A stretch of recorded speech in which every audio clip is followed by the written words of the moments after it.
Luis Suarez finishes the job. One tie over. And when you pay, was it 50 million? Ni katika mji mdogo wa Salto, Uruguay, ndipo alipozaliwa Luis Suarez, mtoto wa familia maskini mwenye ndoto kubwa. Maisha yake hayakuwa rahisi, kwani baba yake aliondoka akiwa bado mdogo na mama yake akalea watoto wengi peke yake. Akiwa kijana, Suarez alikuwa na utundu mwingi na karibu yake kabisa aachane na mchezo wa mpira wa miguu.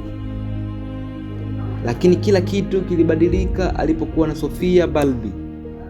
Mapenzi yakampa sababu ya kupambana na motisha katika maisha. Safari yake ikaelekea huko Ulaya, akaichezea Ajax Amsterdam.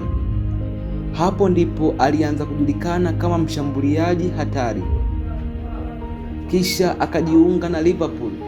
Msimu wa mwaka 2013-2014 alifunga magoli 31 akiwa mchezaji bora wa Premier League.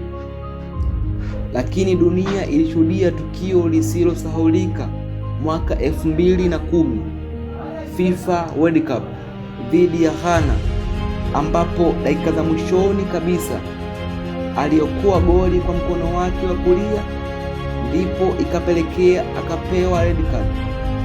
Lakini alinukuliwa akisema kuwa I saved the goal of my life, yaani nimeokoa goli muhimu katika maisha yangu. Baadaye akajiunga na FC Barcelona pamoja na Lionel Messi na Neymar, wakashinda treble ya mwaka 2015. Nje ya uwanja, Suarez ni mtu wa familia na msaada kwa jamii. Kutoka kwa maskini hadi kuwa legend. Hii ndio historia na hadithi fupi ya Luis Suarez.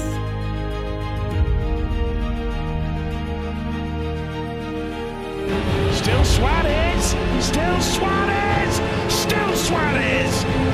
Luis Suarez, two Betis men down on the ground. It's Barcelona